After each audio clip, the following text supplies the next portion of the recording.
최고위원회의 시작하겠습니다. 무슨 죄를 지어도 감옥에 안 가는 사람이 한반도에 딱 한 사람 있습니다. 북한의 최고 존엄 김정은입니다. 그런데 이제 한 명 더 늘어날 것 같습니다. 이재명 대통령 최고 존엄 넘버 2라도 되고 싶은 겁니까?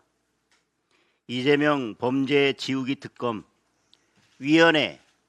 위원을 더한 풀 패키지 위원입니다. 이재명 한 사람의 범죄를 지우기 위해서 인력 350명을 동원하고 국민 혈세 수백억을 갖다 쓸 겁니다.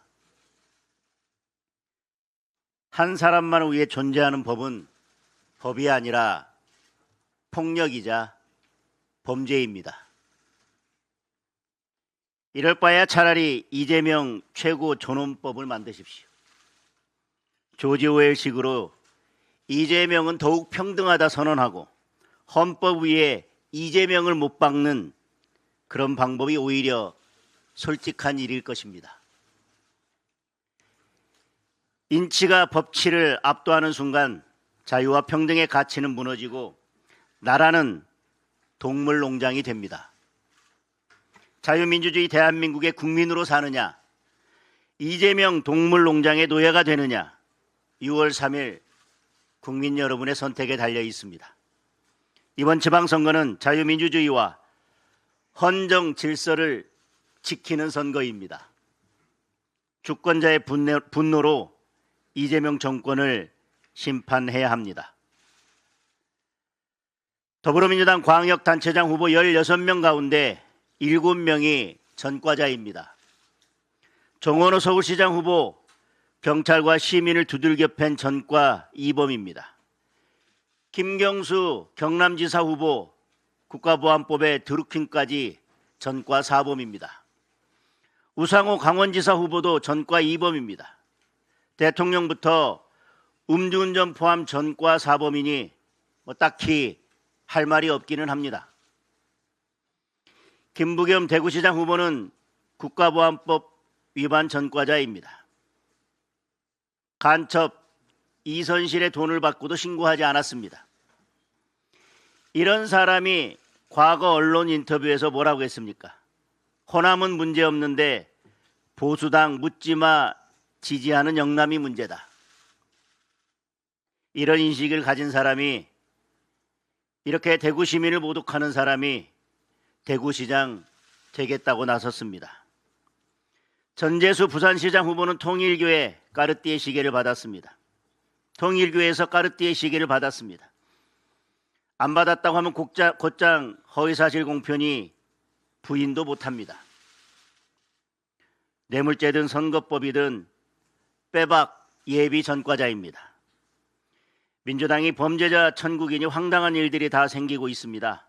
안산시장 후보 천영민은 자신의 음주 전과를 지적하자 이재명도 음주 전과 있는데 찍지 않았냐며 적반하장으로 사과를 요구했습니다.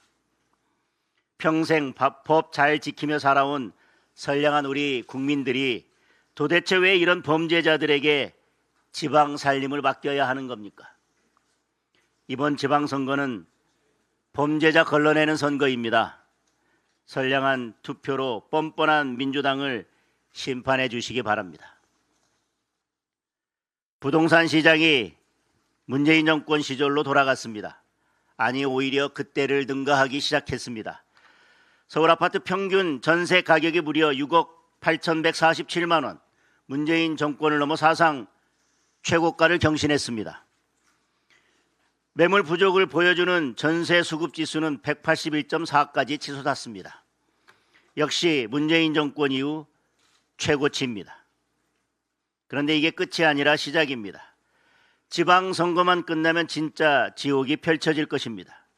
보유세 인상으로 세금 폭탄을 맞으면 더 이상 살던 집에 살 수 없게 됩니다. 장특공 폐지에서 양도세 폭탄까지 맞으면 더 좁은 집, 낯선 동네로 쫓겨나야 합니다.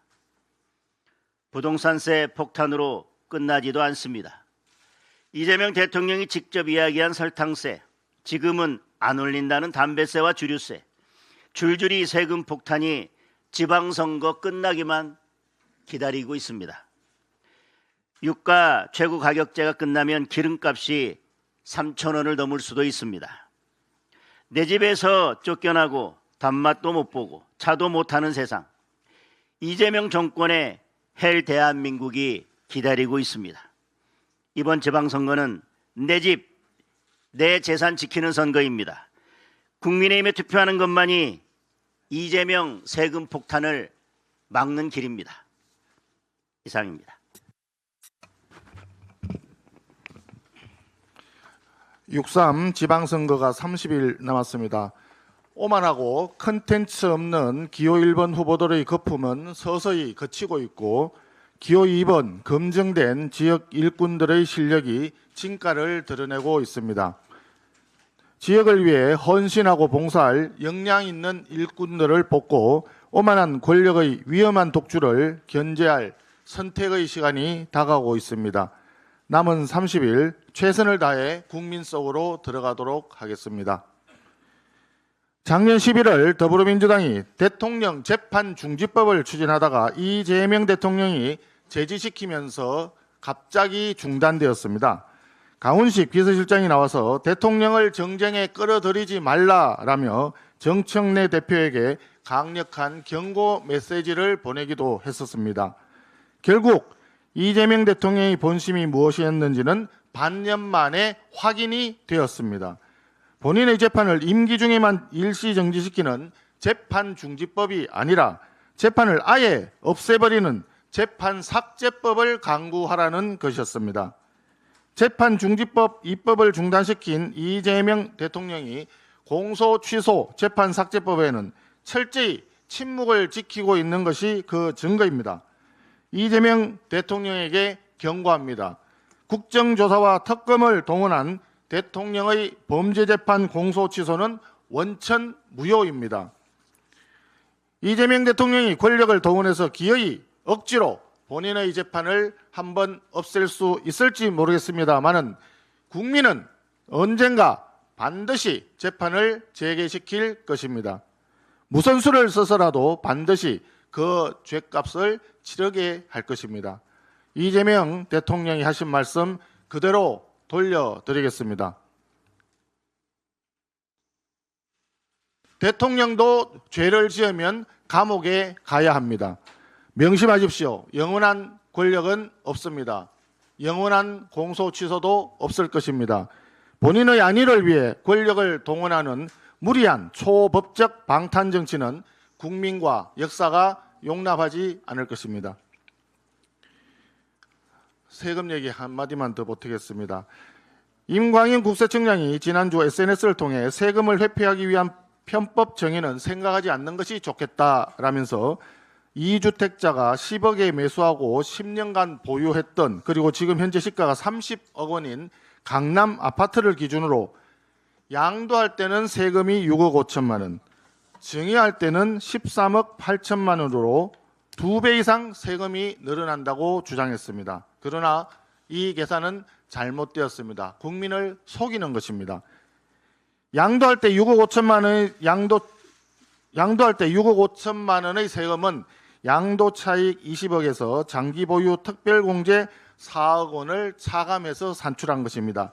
이재명 대통령은 장특공을 폐지해야 한다고 주장하면서 정작 국세청장은 이를 그대로 반영해서 모순된 태도를 보이고 있습니다. 그리고 정의할 때 13억 8천만 원의 세금은 정확하게는 증여세 10억 2천만 원에 취득세 3억 6천만 원까지 합산한 결과입니다.